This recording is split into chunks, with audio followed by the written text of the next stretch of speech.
आए दिन लोग आजकल कंप्लेन कर रहे हैं कि स्टमक इन्फेक्शंस हो रही हैं, डायरिया लाइक सिम्टम्स हैं, कोई वॉमिटिंग कर रहा है और ये सब आप एक्सपेक्ट कर सकते हैं मानसून सीज़न में। और ख़ास तौर पे डायरिया एंड डेंगू का इस वक्त काफ़ी ज़ोर चल रहा है। तो हम क्या करें और किस तरह अपनी फैमिलीज़ को सेफ़ रखें इज़ द की क्वेश्चन। सबसे पहले इसके बारे में आपको दिखाते हैं एक रिपोर्ट, फिर हमारा आज के सेगमेंट में आपके पास कुछ बड़ी इंपॉर्टेंट टिप्स एंड एडवाइस होंगी जिससे आप अपने आप को और अपनी फैमिली को सेफ़ रख सकते हैं। Let's take a look at the report. Monsoon के आगाज से ही मुल्क के मुख्तलिफ शहरों में वबाई अमराज फूट पड़े। कहीं हैजे के केसेस में इजाफा तो कहीं डेंगू ने लोगों को अपनी लपेट में ले लिया। इस वक्त कराची में सीवेज मिला पानी हैजे के फैलाव का सबब बन रहा है और सिर्फ जिना अस्पताल में रोजाना 70 से 80 हैजे के केसेस आ रहे हैं। दूसरी तरफ जहां बरसात ने पंजाब का मौसम खुशगवार कर दिया है, वहीं लाहौर समेत पिंडी में डेंगू मच्छरों की अफजाइश का खतरा भी बढ़ गया है। शहर और छावनी के कुछ इलाके डेंगू के रेड जोन बन रहे हैं, लेकिन खुशकिस्मती से किसी शहरी की जान नहीं गई। माहौल को साफ सुथरा रखने के लिए लोगों को चाहिए कि सफाई का खास ख्याल रखें, छतों पर पानी खड़ा ना होने दें ताकि मच्छरों की अफजाइश को रोका जा सके। जी जनाब अली, आपको बताते चलें कि कुछ हमारे हशरातुल अर्ज़ की भी अक़साम ऐसी होती हैं जो बड़ी सफाई पसंद है, जिसमें मेरे ख्याल में सर फ़हरिस्त डेंगू का मच्छर है, जो गंदे नहीं बल्कि साफ़ पानी में इसकी अफजाइश होती है। तो सबसे पहले तो जी जिस तरह हम देख सकते हैं कि बारिश का साफ़ पानी कहीं पर भी अगर खड़ा होगा, मिसाल के तौर पर आपके घर में पौधे हैं, क्यारियाँ हैं, कोई ऐसी जगह जहाँ टब्स हैं, अगर आपने उसमें इसको रहने दिया तो यकीनन वहाँ पर ये डेंगू का मच्छर की अफजाइश हो सकती है और ये फैल सकता है।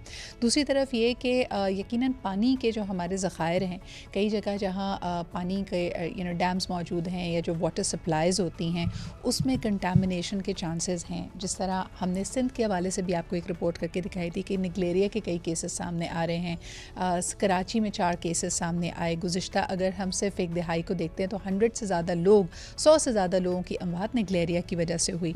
तो जहाँ जहाँ ये पानी के ज़ख़ायर मौजूद हैं उनकी कंटामिनेशन का ख़ास ख्याल रखना पड़ता है। फिर होता ये भी है कि जब बारिश की वजह से और शदीद बारिशी दबाव की वजह से सैलाबी रेलों को आप एक तरह से एडजस्ट करते हैं, वाटर को मैनेज करते हैं, तो जो रिवर बेड्स हैं उसमें भी एक उथल पुथल होती है। ज़ाहिर सी बात है, जो लोअर उसके ऊपर जो डर्ट है, जो उसका रिवर बेड है, वो उससे मिल जाता है और यही वजह बनती है कई वायरसेस और बैक्टीरिया की अफजाइश की।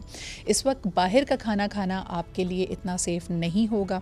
Very interestingly one of my friends, उनको एक बड़ा शदीद किस्म का स्टमक इन्फेक्शन हुआ है जिसकी वजह से उनको हॉस्पिटलाइज होना पड़ा और उनके टेस्ट ये कहते हैं कि उनमें एक ऐसा वायरस पाया गया जो आम तौर पे पानी में नहीं बल्कि ड्रेन्स में पाया जाता है। सो द क्वेश्चन वाज कि हमारे यहाँ कई जगह आप ये प्रैक्टिसेस देखेंगे कि जो सब्ज़ी फ़रोश हैं, जो फल फ़रोश हैं, वो थोड़ी थोड़ी देर के बाद इतनी गर्मी है अपने अपने सामान के ऊपर, इन फ्रूट्स के ऊपर, इन वेजिटेबल्स के ऊपर आपको पानी का छिड़काव करते हुए नज़र आते हैं। ये पानी कितना साफ़ है या नहीं, ये अपने आप में एक बहुत बड़ा सवालिया निशान होता है। जब भी सब्ज़ी को और फ्रूट को आप घर में लेके आएँ, कोशिश करें कि उसको पानी में सिरके के साथ थोड़ी देर आप भिगो दें, तो उसके ऊपर जितनी भी ये पेस्टिसाइड्स होंगी, वायरसेस एंड बैक्टीरिया होगा, उससे आप सेफ़ रह सकते हैं। इसके अलावा आपके अपने घर में भी जो पानी का सोर्स है, अगर आपकी पानी के टैंक हैं, it's a good idea to get them clean. उसके अंदर सफाई का ख़ास ख्याल रखिए। पीने का पानी जो आप इस्तेमाल करते हैं, जो अपने खाने में, चाय बनाने में, बच्चों को नहलाने में, ख़ास तौर पर जो छोटे बेबीज़ होते हैं उनके लिए जो पानी इस्तेमाल किया जाता है, मेक श्योर कि वो या तो बॉयल्ड है या फिर किसी सील्ड सोर्स से आ रहा है। इसके अलावा आपका घर मस्कीटो ब्रीडिंग ग्राउंड ना बने। वैसे तो इस वक्त नामुमकिन है, अगर आप घर में से आमदोरफ्त है, घर में 3-4 लोग भी रहते हैं, बल्कि 2 लोग भी रहते हैं और बार बार आपका दरवाज़ा खुलेगा, कोई खिड़की खुलेगी, तो इस वक्त एक भरमार है मक्खियों की और मच्छरों की जो आपके घर में एंटर हो जाएगी। तो उसके लिए ख़ास आपने ख्याल ये करना है कि अपनी नेटिंग्स, आपके जो इस तरह के डोर्स हैं, उसमें अगर कहीं कुछ सुराख हुआ हुआ है, कोई उसको रिपेयर्स की ज़रूरत है, तो make sure those repairs are done.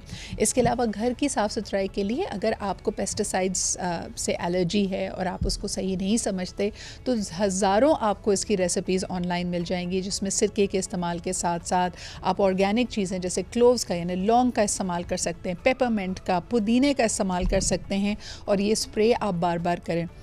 कई जगह आप ये भी देखेंगे कॉफ़ी को बर्न किया जाता है, या एक लीमू में, ऐसा तो लगता है कोई जादू टोना आप करने लगे हैं, एक लीमू के अंदर लौंग फंसा के अगर आप अपने रूम में रखेंगे तो ऐसी जगहों पे मच्छर और मक्खियाँ कम आते हैं। लेकिन अगर कोई भी इस किस्म की आप ऑनसेट ऑफ बीमारी देखें, कोई भी ज़रा सा आपको नज़र आए कि जी मेरा पेट अपसेट है, मैं डिज़ी फील कर रहा हूँ, ORS घर में होना इस वक्त बहुत ज़रूरी है, उसको आप इग्नोर बिल्कुल भी ना करें। ख़ास तौर पे अगर डेंगू की बात की जाती है, फ़ौरी तौर पे आपके प्लेटलेट्स को कम करेगा। सो मेक श्योर कि आप उसको जो तिब्बी उसका इलाज है वो भी ज़रूर करें। मेक श्योर कि आप किसी अपने मौलिद से कंसल्ट करें, ख़ास तौर पे वो लोग जिनको ये पहले भी हो चुका है। आप कहेंगे कई लोगों को सीरियल्स में आप देखें ना कि कोविड है बार बार हुए चला जा रहा है, डायरिया है बार बार हुआ चला जा रहा है। आपकी इम्यूनिटी को स्ट्रॉन्ग करना इस वक्त आपके लिए बड़ा अहम है। So these were some of the tips.